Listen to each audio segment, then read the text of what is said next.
Dear student, 10th class के geometry में chapter 3 circle हम पढ़ने वाले हैं। सो मेरी आपसे रिक्वेस्ट है कि अगर आप चैनल पर नए हैं तो चैनल को सब्सक्राइब जरूर कर लीजिए, बेल आइकन दबाइए, ऑल नोटिफिकेशन पे क्लिक कीजिए ताकि हर आने वाली वीडियो की नोटिफिकेशन आपको मिलती रहे, और इस वीडियो को लाइक जरूर कर दीजिए। ठीक है, चलिए शुरू करते हैं। देखिए हमारा लेक्चर 1 सर्कल पर। सर्कल क्या होता है, सबसे पहले इसकी डेफिनेशन देखेंगे। What is circle? Set of all points in a plane that are equidistant from a fixed point। अगर किसी एक खास पॉइंट से पॉइंट्स के सेट ऑफ पॉइंट जो होते हैं वो अगर इक्विडिस्टेंट होंगे, अगर उनको ज्वाइन करेंगे तो जो फिगर बनेगा वो हमारा सर्कल होगा। जस्ट लाइक दिस, मान लीजिए एक फिक्स पॉइंट है, ये पॉइंट है, और हमने समझ लीजिए एक डिस्टेंस 5 सेंटीमीटर का एक हमने ऐसा रेडियस बनाया और उससे अलग अलग पॉइंट हम लेते हैं ऐसे। ठीक है, अब ये सारे पॉइंट जो होते हैं जब हम ज्वाइन करेंगे इसको तो इतने सारे जब जो सेट ऑफ पॉइंट जो ज्वाइन हो रहे हैं एक तरह से ये सर्कल बना के हमको दे रहे हैं और एक से सर्कल बन रहा है। ठीक है, तो सर्कल का डेफिनेशन ही कुछ हो जाता है इस तरह से, set of all points in a plane that are equidistant from a fixed point, that is our circle. Okay,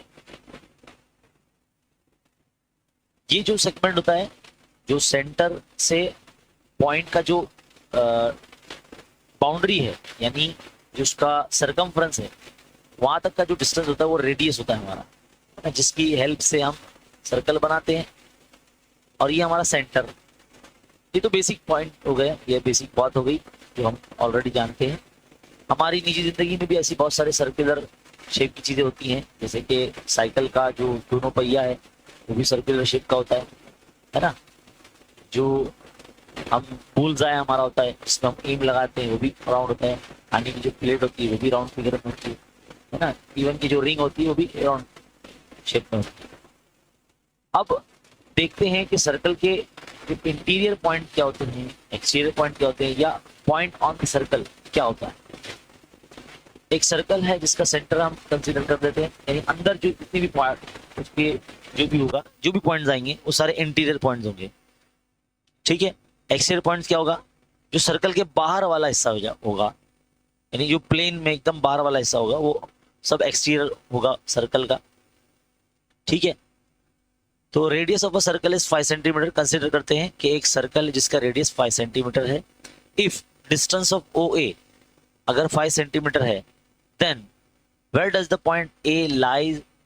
बताइए कि भाई अगर रेडियस जो होगा सर्कल का 5 सेंटीमीटर होगा तो जो ओ ए है वो 5 सेंटीमीटर होगा, तो जो पॉइंट ए होगा वो कहाँ लाई करेगा, सर्कल के बाहर, अंदर या सर्कल पर।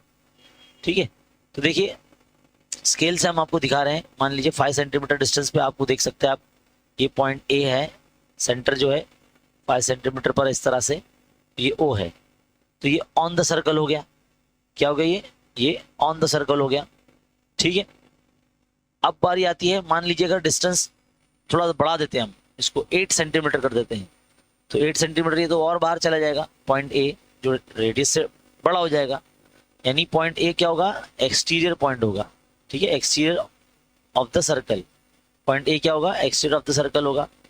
इसी तरह से अगर इसका डिस्टेंस अगर हम कम कर देते हैं, यानी 3 सेंटीमीटर कर देते हैं, यानी रेडियस से कम कर देते हैं, तो ये इंटीरियर हो जाएगा, इंटीरियर पॉइंट हो जाएगा ऑफ सर्कल का। ठीक है, इस तरह से, तो ये इंटीरियर ऑफ द सर्कल होगा। ठीक है, अब एक इंपॉर्टेंट टर्मिनोलॉजी आपको ध्यान में देना रखना बहुत जरूरी है, जिसको हम कॉर्ड कहते हैं। आपने class 5th 6th 7th 8th 9th हर जगह पढ़ा है। कॉर्ड क्या होता है, कॉर्ड पहले तो सेंटर कंसिडर कीजिए, एक सर्कल कंसिडर कीजिए। मान लीजिए सर्कल पर कोई 2 पॉइंट है, इन 2 पॉइंट को अगर हम ज्वाइन कर लेंगे तो ये आपका कॉर्ड बन जाएगा। इसे हम सेगमेंट कहते हैं, एक ऐसा सेगमेंट जो सर्कल के 2 पॉइंट को ज्वाइन करते हैं उससे कॉर्ड बनता है। Segment joining 2 points on a circle, its chord. अब डायमीटर देखेंगे, डायमीटर क्या होता है, वो 2 पॉइंट सर्कल के जिनको ज्वाइन करने पर वो जो लाइन सेगमेंट होगा वो सर्कल के सेंटर से गुजरेगा, उस लाइन सेगमेंट को हम डायमीटर कहेंगे, which will be our longest chord, जो हमारा क्या होगा, लॉन्गेस्ट कॉर्ड होगा। आप देख सकते हैं यहाँ से यहाँ तक का जो डिस्टेंस होता है वो रेडियस होता है ना, यहाँ से यहाँ तक का भी डिस्टेंस क्या होता है, रेडियस होता है। तो 2 रेडियस बन जाएंगे तो एक डायमीटर बन जाएगा, यानी एक लॉन्गेस्ट कॉर्ड बन जाएगा। Therefore diameter is equal to 2 twice of a radius. ठीक, diameter is the longest chord, ये आप कभी ना भूलें क्योंकि एग्जाम में आपको पूछा जाता है। और आपको एक रेडियस दे दिया जाएगा, बोलेगा if radius of a circle is 5 centimetre find its longest chord, तो आपको बस उसका डबल कर देना है, 2 5 10 और 10 will be the longest cord of a circle. ठीक है, आप देख सकते हैं जिस तरह से हम आपको बता रहे हैं।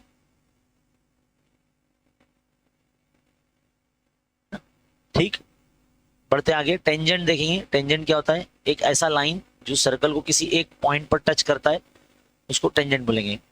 एक देखो, आप एक एक्सपेरिमेंट से बता रहे हैं, जैसे रेलगाड़ी चलती है, रेलगाड़ी के जो पहिए होते हैं, मतलब जो उसकी चाक होते हैं, उसका जो टायर होता है, वो भी एक तरह से जो पटरियां होती है वो एक टेंजेंशियली उसको जो टच करती है ना, रेल के टायर को। तो रेल का जो टायर वो भी एक सर्कुलर शेप का ही होता है कि नहीं, जिस पर पटरी जो है एक टेंजेंट का काम करती है, इसी तरह से। ठीक है, आई होप आपको बहुत अच्छे तरीके से समझ में आ रहा है। ओके, ठीक। A line touching circle point of contact is called tangent segment। अगर कोई लाइन है सर्कल को किसी पॉइंट पर टच करती है तो वो टेंजेंट सेगमेंट होगा। तो देखो टेंजेंट सेगमेंट इतना होगा यहां से। ठीक है, segment whose one of the end point is a point of contact। अब सेकेंड क्या होता है देखेंगे, एक ऐसा लाइन सेगमेंट जो सर्कल को 2 डिस्टिंक्ट पॉइंट पर इंटरसेक्ट करता है, उसको हम सेकेंड कहेंगे। ठीक है, ये आपको पता होना चाहिए। आगे बढ़ते हैं, टेंजेंट थ्योरम देखेंगे। Tangent radius theorem, a tangent at any point of a circle is perpendicular to the radius at the point of contact. मान लीजिए एक सर्कल है जिसका सेंटर O है और एक पॉइंट A है, पॉइंट एक लाइन है, लाइन L, जो सर्कल को पॉइंट A पर टच करता है, और OA जो है यहाँ पर हमारा रेडियस है जो हमने बनाया है, ये परपेंडिकुलर होता है हमेशा। आप हमेशा याद रखेंगे कि किसी भी सर्कल में अगर कोई टेंजेंट बन रहा है तो अगर उसका रेडियस हम ज्वाइन करेंगे तो टेंजेंट के साथ में वो 90 डिग्री का एंगल बनाएगा, यानी segment OA will be perpendicular. ये साइन क्या है, परपेंडिकुलर साइन है, perpendicular to line L। Perpendicular का जो आप सिंबल आप ध्यान में रखिए। ठीक है, सेगमेंट OA परपेंडिकुलर होगा लाइन L पर, यानी एक राइट एंगल बनेगा। देख सकते हैं आप, ब्लिंक हो रहा है ब्लू कलर में, तो राइट एंगल है ये, है ना। मान लीजिए एक पॉइंट B हम देते हैं तो एक एंगल बन जाएगा OAB, तो angle OAB will be 90 degree. इसी को हम टेंजेंट रेडियस थ्योरम कहते हैं, टेंजेंट रेडियस थ्योरम। ठीक है, सो डियर स्टूडेंट, सबसे पहला थ्योरम जो है हमारा टेंजेंट सेगमेंट थ्योरम, वो हम देखने वाले हैं। तो ध्यान से देखिए, tangent segment drawn from an external point to a circle are congruent. अगर कोई टेंजेंट होते हैं वो सर्कल के अगर एक्सटीरियर पॉइंट से सर्कल पर ड्रॉ किए जाते हैं तो वो कॉन्ग्रुएंट होते हैं, ये हमको प्रूफ करना है। मान लीजिए ये सर्कल है जिसका सेंटर हम I बता रहे हैं और एक O बता रहे हैं और एक एक्सटीरियर पॉइंट है पॉइंट P। वहां से सर्कल पर एक टेंजेंट हमने बनाया जो सर्कल को पॉइंट A पर टच करता है, और दूसरा जो टेंजेंट है जो सर्कल को पॉइंट B पर टच करता है। तो यानी एक 2 टेंजेंट हमने बना दिए एक्सटीरियर पॉइंट P से। ठीक है, ये PA और PB जो है हमको क्या करना है, कॉन्ग्रुएंट बताना है। PA एंड PB भी क्या है, कॉन्ग्रुएंट। तो चलिए, सबसे पहले जब भी हम किसी थ्योरम का सॉल्यूशन करना चाहेंगे तो पहले तो हम गिवन पॉइंट लिखते हैं कि consider let a circle with centre O and point P exterior point P is a point the exterior of a circle, and PA PB will be 2 tangent segments of a circle। Proof यही करना है कि PA PB जो है हमारे 2 segment है, दोनों को कॉन्ग्रुएंट प्रूफ करना है। ठीक है, हम क्या करेंगे, एक कंस्ट्रक्शन करेंगे, OA को मिलाएंगे ओबी को मिलाएंगे, यानी एक तरह से परपेंडिकुलर ड्रॉ करेंगे टेंजेंट एपी और पीबी पर, ठीक है, और ओपी को भी हम मिला लेंगे। तो यहाँ पर आप देख सकते हैं दो हमारे ट्राइंगल बन रहे हैं, एक पी ए ओ ऊपर वाला, पी ए ओ और नीचे वाला पी बी ओ। इन दोनों ट्राइंगल को हम क्या करेंगे, कॉन्ग्रुएंट प्रूफ करेंगे, क्योंकि हमको ये दोनों टेंजेंट को कॉन्ग्रुएंट प्रूफ करना है ना। तो जब ट्राइंगल अगर कॉन्ग्रुएंट हम प्रूफ कर देंगे तो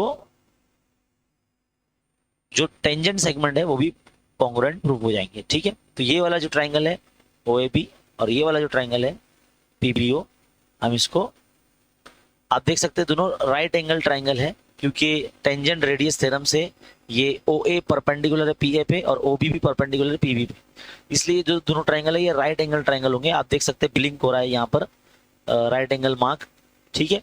तो हम पहला पॉइंट ये बता देंगे कि angle P A O and angle P B O both are 90 degree by tangent radius theorem, है ना। और OP will be our common, hypotenuse OP is congruent to hypotenuse OP. दोनों ट्राइंगल में ओपी ओपी जो है वो congruent है, congruent है और कॉमन भी है, तो कॉमन साइड हम लिख देंगे यहाँ पर। हाँ, बहुत से स्टूडेंट बोलते हैं कि सर ये रीजन लिखना जरूरी है क्या? जी हाँ, बिल्कुल जरूरी है, वरना नहीं लिखेंगे तो आपके मार्क्स कैंसिल हो सकते हैं। Next, O A and O B will be are radii of a same circle. O A O B triangle के साइड तो है लेकिन सेम सर्कल के रेडियस है ना। तो आप देख सकते हैं नेक्स्ट पॉइंट में हम ट्राइंगल का नाम लिखेंगे, triangle P A O congruent to triangle P B O. Triangle जो है कॉन्ग्रुएंट हो चुके हैं, तो अब हमारा हाइपोटेनस साइड टेस्ट हम लिखेंगे, क्योंकि देखो हमने हाइपोटेनस लिखा और साइड लिखा, तो इसलिए हमारा जो टेस्ट होगा वो हाइपोटेनस साइड टेस्ट से ये दोनों ट्राइंगल है ये कॉन्ग्रुएंट प्रूव हो जाएंगे, ठीक है। अब नेक्स्ट पॉइंट में लास्ट पॉइंट हमारा यही होगा जो हमको प्रूव करना था, segment P A is congruent to segment P B. और क्या लिखेंगे हम reason, corresponding sides of congruent triangle CSCT, corresponding sides of congruent triangle. तो ये जो थ्योरम है बहुत इंपॉर्टेंट है for the board exam point of view, और ये आपके क्वेश्चन नंबर 2 के ए में जो है ना एज एक्टिविटी के तौर पर भी एग्जाम में पूछा जा सकता है। तो आई होप आपको ये बहुत अच्छे तरीके से समझ में आया है, और ये 3 मार्क्स के लिए बहुत इंपॉर्टेंट थ्योरम है। So dear student, I hope आपको ये जो सेगमेंट है जिसमें हमने सर्कल का थोड़ा सा बेसिक कॉन्सेप्ट आपको बताया, और इसमें जो हमने एक तरह से समझ लीजिए जो कॉन्सेप्ट आपको बताया जिसमें एक थ्योरम भी हमने आपको कराया टेंजेंट सेगमेंट थ्योरम, वो आपको बहुत अच्छे तरीके से समझ में आया होगा। इसी तरह की वीडियो देखने के लिए चैनल पर बने रहिए। हम जो है छोटे छोटे वीडियोस अपलोड करके आपको थोड़ा गाइड करेंगे, ताकि आप जो है आपका कॉन्सेप्चुअल लर्निंग आप कर सके और आपका कॉन्सेप्ट क्लियर हो सके और आप ज्योमेट्री में मैथमेटिक्स में आगे रह सके। तो इसी तरह की वीडियो देखने के लिए चैनल पर बने रहिए। मिलते हैं अगले वीडियो में। Thank you.